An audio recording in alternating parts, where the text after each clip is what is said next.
आज यहाँ पे इतनी भारी संख्या में आए हुए सभी भाइयों, बहनों, माताओं, बुजुर्गों, बच्चों, आप सब लोगों को मेरा नमस्कार, सबको मेरा प्रणाम। मंच पे बैठे हुए हमारे गुजरात के सम्मानित नेता छोटू भाई जी को, महेश भाई जी को, गोपाल जी को, ईशुदान जी को, इंद्रानिल जी को और भी बहुत सारे नेता बैठे हैं, सबको मेरा नमस्कार, सबको मेरा प्रणाम। गुजरात में 1 करोड़ से भी ज़्यादा आदिवासी रहते हैं। उन सभी आदिवासियों को मेरा प्रणाम। आज मैं समझता हूं इतने सारे टीवी चैनल वाले आए हुए हैं, गुजरात के बहुत सारे लोग इस कार्यक्रम को देख रहे होंगे। 6.5 करोड़ गुजरातियों को इस मंच से मेरा सादर प्रणाम, सबको मेरा नमस्कार।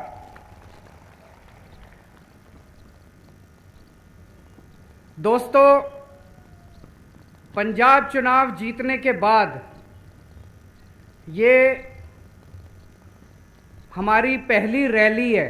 इसके पहले एक हमने रोड शो किया था अहमदाबाद में, पर जनसभा पब्लिक रैली पहली रैली है और वो पहली रैली हम आदिवासी इलाके के अंदर कर रहे हैं।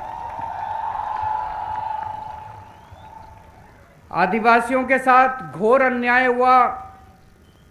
पहले अंग्रेजों ने चूसा, उसके बाद हमारे अपने लोगों ने शोषित किया। बड़े बड़े प्रोजेक्ट्स के नाम पे आप लोगों को विस्थापित किया गया।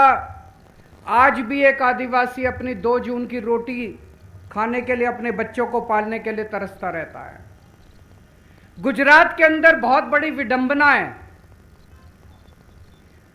हमारे देश के 2 सबसे अमीर आदमी हमारे देश के 2 गुजरात से आते हैं और हमारे देश के सबसे गरीब आदिवासी भी गुजरात से आते हैं। दाहोद के अंदर, छोटा उदयपुर, अरवली, डांग, कितने इलाके ऐसे हैं जहां पे बहुत गरीब लोग रहते हैं। एक तरफ बीजेपी और कांग्रेस पार्टियां उन अमीरों के साथ खड़ी है। ये दोनों पार्टियां केवल उन अमीरों को और अमीर बना रही हैं। आज मैं कहने के लिए आया हूं कि केजरीवाल, आम आदमी पार्टी, छोटू भाई, महेश भाई, हम आपके साथ खड़े हैं, हम गरीबों के साथ खड़े हैं।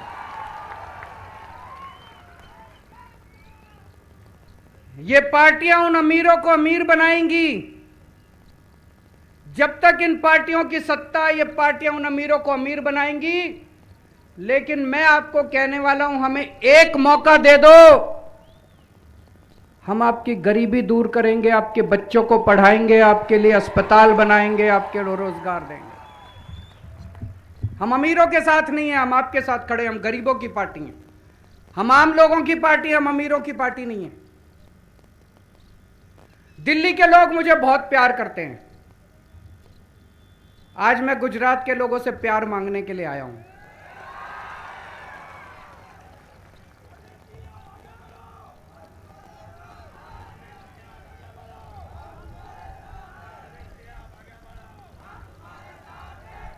मैंने सुना है कि गुजरात के लोग दिल से काम करते हैं। गुजरात के लोग बहुत इमोशनल होते हैं। गुजरात के लोग अगर एक बार किसी से प्यार करें तो जिंदगी भर प्यार निभाते हैं। मैं आपसे कहने के लिए आया हूं कि केजरीवाल भी दिल से काम करता है। केजरीवाल भी बहुत इमोशनल है और केजरीवाल भी एक बार प्यार करे तो जिंदगी भर प्यार निभाता है। आज मैं गुजरात के 6.5 करोड़ लोगों के साथ दिल से दिल का रिश्ता बनाने के लिए आया हूं। मुझे राजनीति करनी नहीं आती, मुझे गंदी पॉलिटिक्स करनी नहीं आती, मुझे चोरी करनी नहीं आती, मुझे भ्रष्टाचार करना नहीं आता, मुझे काम करना आता है।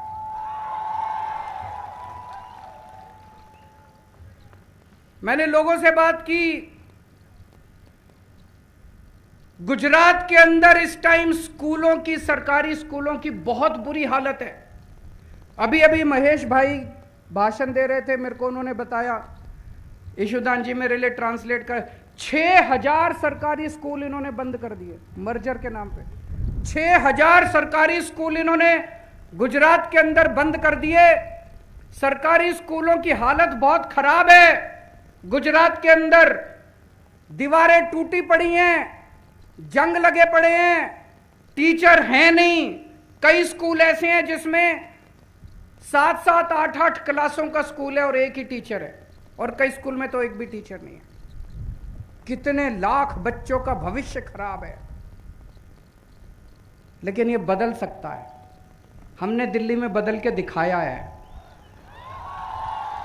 दिल्ली में भी पहले यही हाल था। दिल्ली में सरकारी स्कूलों का बहुत बुरा हाल था। दिल्ली में सरकारी स्कूलों में पहले टीचर आते नहीं थे, पढ़ाई नहीं थी, सरकारी स्कूल टूटे पड़े थे, दीवारें टूटी पड़ी थी, कुछ भी नहीं था, बच्चे आते नहीं थे। गरीब आदमी बेचारा मजबूरी में अपने बच्चों को सरकारी स्कूल में भेजता था। कोई अपने बच्चे को सरकारी स्कूल नहीं भेजना चाहता था। और आज 7 साल के बाद दिल्ली के सरकारी स्कूल शानदार बन गए हैं। इतने अच्छे बन गए, इस साल 4 लाख बच्चों ने अपने प्राइवेट स्कूल से नाम कटवा के सरकारी स्कूल में भर्ती कराया। इससे बड़ा और सबूत क्या होगा। 4 लाख बच्चों ने सरकारी स्कूल से, प्राइवेट स्कूल से नाम कटवा के सरकारी स्कूल में भर्ती कराए हैं। बड़े बड़े अमीर लोगों ने, बड़े बड़े वकीलों ने, बड़े बड़े डॉक्टर, अफसर अपने बच्चों का प्राइवेट स्कूल से नाम कटवा के सरकारी स्कूल में भर्ती करा रहे हैं। अब एक ही डेस्क पे, सरकारी स्कूल में एक ही बेंच पे जज का बच्चा, अफसर का बच्चा और रिक्शे वाले का बच्चा एक ही बेंच पे बैठ के पढ़ते हैं। ये बाबा साहब अंबेडकर का सपना था, जो 75 साल में पूरा नहीं हुआ। लेकिन मैंने कसम खाई है, बाबा तेरा सपना अधूरा केजरीवाल करेगा पूरा। इस साल हमारे सरकारी स्कूलों के नतीजे दिल्ली में 99.7% नतीजे आए हैं। 99.7% नतीजे भारत के इतिहास में कभी नहीं हुआ। दूसरे राज्यों में 50% आते हैं, 60%, 40%, दिल्ली में 99%। इतने शानदार स्कूल हैं। और अभी मैं देख रहा हूं, जब मेरा ऐलान हुआ कि मैं यहां आने वाला हूं, ये बीजेपी व्हाट्सएप के ऊपर बीजेपी वाले चला रहे हैं, केजरीवाल के स्कूल खराब हैं, केजरीवाल के स्कूल खराब हैं, केजरीवाल के। छोटू भाई वसावा जी और महेश भाई वसावा जी दिल्ली आए थे अभी थोड़े दिन पहले। हम इनको स्कूल दिखाने के लिए ले गए। छोटू भाई जी पसंद आए कि नहीं आए स्कूल? महेश भाई पसंद आए कि नहीं आए? छोटू भाई, महेश भाई हमारे स्कूल देख के आए, हमारे अस्पताल देख के आए, हमारे मोहल्ला क्लिनिक देख के आए, इतने खुश हो गए। उन्होंने कहा केजरीवाल जी अब गुजरात में भी ऐसे स्कूल अस्पताल बनने चाहिए।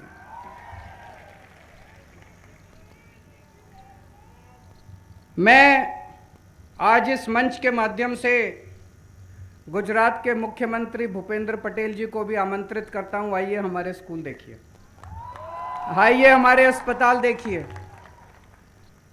आइए हमारे स्कूल देखिए। ऐसे ही मत क्रिटिसाइज कीजिए। 27 साल से गुजरात में बीजेपी की सरकार है। 27 साल में इन्होंने सरकारी स्कूलों का यह हाल कर दिया। मैं आपको कहना चाहता हूं, 5 साल अगर आप और इनको दे दोगे, ये कुछ नहीं करने वाले। ऐसे ही चलेगा। चलेगा कि नहीं चलेगा? ये ऐसे ही करेंगे और कुछ नहीं करने वाले। इन्होंने कुछ नहीं करना, लूटना है केवल। और 5 साल दे दो, गुजरात नहीं सुधरेगा। हमें एक मौका दे दो, हमें एक मौका दे दो। अगर 5 साल के अंदर हमने गुजरात के सारे स्कूल ठीक नहीं किए, अगली बार मेरे को लात मार के भगा देना। गुजरात की भाजपा सरकार ने एक काम तो बहुत बड़ा काम किया, इन्होंने मानना पड़ेगा। पूरी दुनिया में पेपर लीक करने के मामले में इन्होंने वर्ल्ड रिकॉर्ड किया है। सारे रिकॉर्ड तोड़ दिए, दुनिया के सारे रिकॉर्ड। आपने गिनीज बुक का नाम सुना है? Guinness book of world record है। मैंने सुना कल गिनीज बुक वालों की मीटिंग हुई है। उस मीटिंग में वो भारतीय जनता पार्टी का नाम डालने वाले हैं सबसे ज्यादा पेपर लीक करने के मामले में।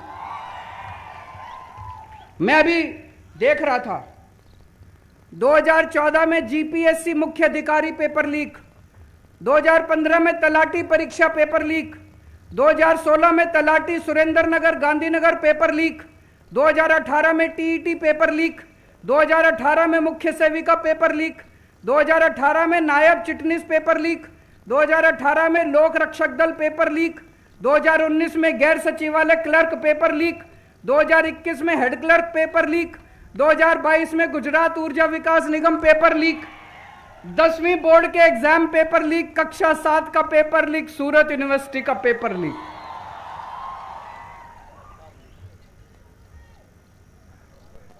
गजब सरकार है यार, गजब सरकार है। नहीं, गजब है कर दिया इन लोगों ने। एक मैंने सुना भूपेंद्र पाटिल साहब एक जगह भाषण दे रहे थे। उन्होंने बोला हम गुजरात को ऐसा विकास देंगे, हम गुजरात को ऐसा कर देंगे, हम गुजरात। एक बच्चा खड़ा हुआ, बोला जी एक पेपर करके दिखा दो बिना लीक किए। तुम गुजरात सरकार बाद में चला लेना, एक पेपर तो बिना लीक किए कर। आज मैं इस मंच से चैलेंज करता हूं, सारे मीडिया वालों को बोलता हूं कल अखबार में छापना आप लोग। मैं भूपेंद्र पाटिल को एक चैलेंज देता हूं, एक पेपर बिना लीक किए करके वो दिखा दो, हम मान जाएंगे आप लोगों को। एक पेपर बिना लीक किए हुए तुम करके दिखा दो, हम मान जाएंगे। पेपर लीक करने में इस सरकार ने गजब कर दिया। दिल्ली में हमने सरकारी अस्पताल बहुत अच्छे कर दिए। आज सुबह सुबह जिस गाड़ी से मैं आ रहा था, हमारा ड्राइवर भी आदिवासी इलाके से था। मैंने उनसे पूछा, मैंने कहा कि आदिवासी इलाके में अगर कोई बीमार हो जाए तो आप कहां जाते हो? बोला जी कई बार नीम हकीम होता है गांव के अंदर। बोला नहीं तो फिर किसी प्राइवेट डॉक्टर के पास जाते हैं शहर में, नहीं तो किसी सरकारी अस्पताल में। बहुत बुरा हाल है। सरकारी अस्पताल खराब हैं कि अच्छे हैं? जिन जिन लोगों को लगता है अच्छे हैं हाथ खड़े करें, जिन जिन लोगों को लगता है खराब है हाथ खड़े करें। ये कैमरे वाले जरा दिखा दीजिए पीछे, जरा कैमरा घुमा के दिखा दो बीजेपी की सरकार को कि 27 साल के अंदर उन्होंने अस्पतालों का क्या हाल करा है।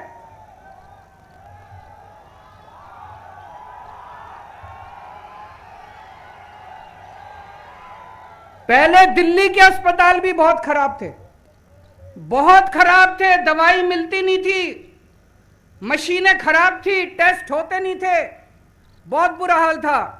लेकिन दिल्ली के अंदर 5 साल के अंदर आज इतनी अच्छी व्यवस्था है। हर गली के अंदर हमने मोहल्ला क्लिनिक खोल दिए। आज दिल्ली के 2 करोड़ लोगों को हम पूरा इलाज मुफ्त दे रहे हैं। आपके घर में कोई छोटी बीमारी हो, बड़ी बीमारी हो, आपका अगर 70 लाख, 80 लाख, 90 लाख रुपए का भी खर्चा आएगा, आपको चिंता करने की जरूरत नहीं है। दिल्ली सरकार आपका इलाज फ्री में करवाती है। गुजरात में होना चाहिए कि नहीं होना चाहिए? कौन सी पार्टी करेगी? इस बार आम आदमी पार्टी की और बीटीपी की सरकार बनानी है। आज देश में सबसे महंगी बिजली गुजरात के अंदर मिल रही है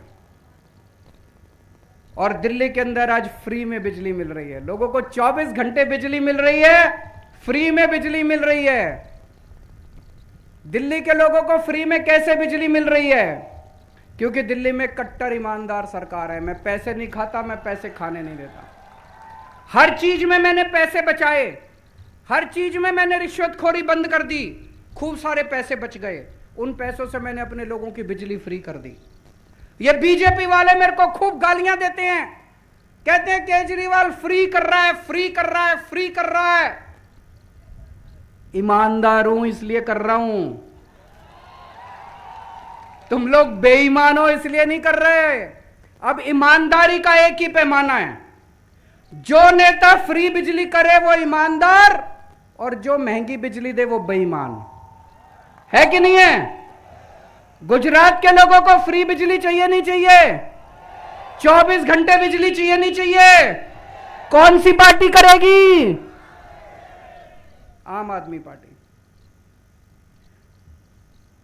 आज गुजरात का पढ़ा लिखा युवा रोजगार के लिए दर दर भटक रहा है। दिल्ली में पिछले 5 साल में हमने 12 लाख बच्चों को रोजगार दिया। 12 लाख बच्चों को, सबका वेबसाइट के ऊपर है, मैं हवा में बात नहीं कर रहा, वेबसाइट। 12 लाख बच्चों को हमने रोजगार दिया है। आने वाले 5 साल में 20 लाख और बच्चों को रोजगार देने का प्लान बनाया है। तो आज मैं इस मंच के जरिए गुजरात के युवाओं को अपील करना चाहता हूं, जो जो युवा बेरोजगार घूम रहे हैं, जो जो युवा अच्छा गुजरात चाहते हैं, केवल आम आदमी पार्टी ईमानदार पार्टी है। आम आदमी पार्टी युवाओं की पार्टी है। सब लोग जुड़ोगे आम आदमी पार्टी के साथ, और आइए मिलके एक सुनहरा गुजरात बनाते हैं। आपके रोजगार का भी इंतजाम करेंगे। आज दिल्ली से हमने भ्रष्टाचार खत्म कर दिया। आप दफ्तर में जाते हो, सरकारी दफ्तर में राशन कार्ड बनवाना है, जाति प्रमाण पत्र बनवाना है, ये बनवाना है, हर चीज के पैसे देने पड़ते नहीं पड़ते? दिल्ली में नहीं देने पड़ते। दिल्ली में सारा काम मुफ्त में होता है। कैसे? हमने एक नंबर जारी कर दिया। हमने कहा इस नंबर पे फोन करो, जो काम करवाना है इस नंबर पे बताओ। आपको बिजली का कनेक्शन लेना है, आपको राशन कार्ड बनवाना है, आप फोन करो। वहां से वो बोलेंगे जी हम दिल्ली सरकार से बोल रहे हैं, बताइए आपका क्या काम है। आप कहिए मुझे बिजली का नया कनेक्शन लेना है, मुझे राशन कार्ड बनवाना है। उधर से वो आदमी कहेगा कि हम आपके घर कितने बजे आए आपका काम करने के लिए। आपको दफ्तर नहीं जाना, आपको सरकारी दफ्तर नहीं जाना, आपको दलाल के चक्कर नहीं काटने। आप टाइम बताओ, उस टाइम दिल्ली सरकार का ऑफिसर आपके घर आएगा, आपके घर आके आपका काम करके जाएगा। गुजरात में होना चाहिए नहीं होना चाहिए? दोस्तों, मेरे को राजनीति करनी नहीं आती, मेरे को काम करना आता है। अगर आपको स्कूल चाहिए, अगर आपको अस्पताल चाहिए, रोजगार चाहिए, तो हमें वोट दे देना। और गंदी राजनीति चाहिए, भ्रष्टाचार चाहिए, गुंडागर्दी चाहिए, तो उनको बीजेपी वालों को वोट दे देना। मैं पढ़ा लिखा हूं, इंजीनियर हूं, कट्टर ईमानदार हूं। इन्होंने मेरी खूब इंक्वायरी कराई। केंद्र सरकार ने मेरे ऊपर सीबीआई की रेड कराई, इनकम टैक्स की रेड कराई, ईडी की रेड कराई, मेरे दफ्तर पे भी, मेरे घर पे भी। इनको कुछ नहीं मिला। इसीलिए मैं छाती चौड़ी करके आपके सामने खड़ा हूं। अगर इनको कुछ मिल जाता तो मेरी भी फाइल खोल के रख लेते और मैं भी इनकी नाक के, इनके पैर के नीचे होता। आज मैं खुल के इसलिए बोल रहा हूं क्योंकि कट्टर ईमानदार हूं, कट्टर देशभक्त हूं। आम आदमी पार्टी ईमानदार लोगों की पार्टी है, शरीफ लोगों की पार्टी है, पढ़े लिखे लोगों की पार्टी है, कट्टर देशभक्त लोगों की पार्टी है। आज मैं सभी युवाओं को अपील करता हूं कि ज्यादा से ज्यादा संख्या में आप आम आदमी पार्टी ज्वाइन कीजिए। मैं महिलाओं को अपील करता हूं, आपके बच्चों के भविष्य का सवाल है। अगर आप वापस इन बीजेपी वालों को, कांग्रेस वालों को वोट देते रहे, आपके बच्चों का भविष्य नहीं सुधरने वाला और 5 साल खराब हो जाएंगे। आज मान लो आपका बच्चा 10 साल का है, अगले चुनाव तक 15 साल का हो जाएगा, अगले चुनाव तक 20 साल का हो जाएगा, उसका तो भविष्य खराब हो जाएगा। टाइम कम बचा है, इसी बार इसी चुनाव के अंदर इन पार्टियों को खाड़ के फेंकना और आम आदमी पार्टी की सरकार बनाना। मुझे कभी जहाज में जब आ रहा था दिल्ली से, एक बीजेपी का नेता मिला, उनसे मैं बात करने लगा। मैंने कहा कि आप लोग गुजरात में कुछ काम क्यों नहीं करते? जब हमने दिल्ली में 7 साल में इतना काम कर दिया, तो तुम लोगों ने 27 साल में क्यों नहीं किया? बोला सर हमें काम करने की क्या जरूरत है, हमारे को तो वैसे ही सत्ता मिल रही है, लोग वोट दे रहे हैं, हम क्यों काम करें? बोला कांग्रेस हमारी जेब में है, कांग्रेस के सारे नेता हमारी जेब में है, कोई भी नेता चाहे कांग्रेस की टिकट पे लड़े चाहे बीजेपी की टिकट पे लड़े, हम जब चाहें सारे कांग्रेस वाले हमारे पास आ जाते। बोला हमें चुनाव लड़ने की जरूरत ही नहीं है। इतना घमंड, इतना अहंकार। तो मैं आज गुजरात के 6.5 करोड़ लोगों को कहना चाहता हूं, एक बार इनका घमंड तोड़ दो, एक बार इनका अहंकार तोड़ दो। इनका घमंड तोड़ने के लिए ही चाहे एक बार आम आदमी पार्टी को वोट दे दो। हमारा काम पसंद नहीं आए तो अगली बार इनको दे देना, लेकिन एक बार इनका बनता है। इन लोगों को, इनको बहुत अहंकार हो गया। और मैंने सुना है कि गुजरात के चुनाव जल्दी होने वाले हैं। सुना आप लोगों ने भी? खूब चर्चा हो रही है गुजरात में भी, दिल्ली में भी, कि वो आम आदमी पार्टी से डरे हुए हैं। पहले दिल्ली में सरकार बनाई, फिर पंजाब में सरकार बनाई,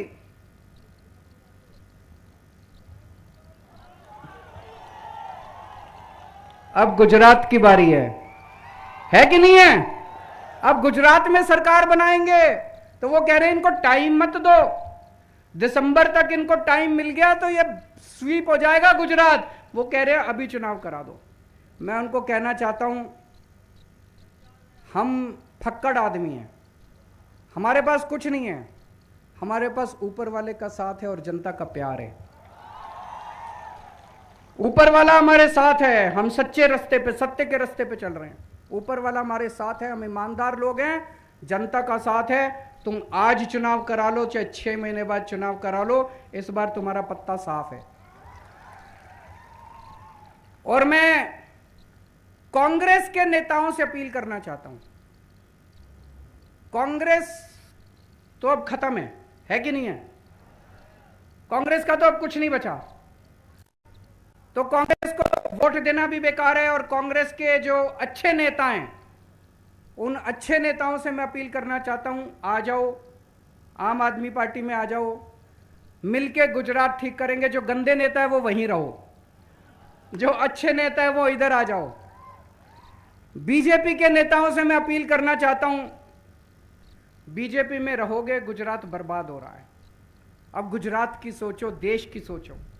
ऊपर वाले ने आम आदमी पार्टी बनाई, देश की जनता ने आम आदमी पार्टी बनाई, अब गुजरात को बदलने की बारी है। गुजरात के बीजेपी के भी जो अच्छे नेता हैं वो भी अपनी पार्टी छोड़ के आम आदमी पार्टी में आ जाओ। मैं छोटू भाई वसावा जी को, महेश वसावा जी को बहुत बहुत शुक्रिया अदा करता हूं, आज इस सम्मेलन में मुझे आमंत्रित किया। और मैं बहुत खुश हूं कि आदिवासियों के इतने बड़े नेता आज साथ जुड़े। हम मिलके, छोटू भाई जी, महेश वसावा जी, हम सब मिलके अब गुजरात को बदलने का काम करेंगे। एक चीज मेरे मन में खटक रही है जब से मैं, भारतीय जनता पार्टी का अध्यक्ष कौन है गुजरात का?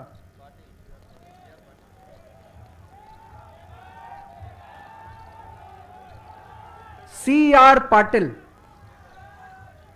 CR पाटिल वो कहां का रहने वाला है?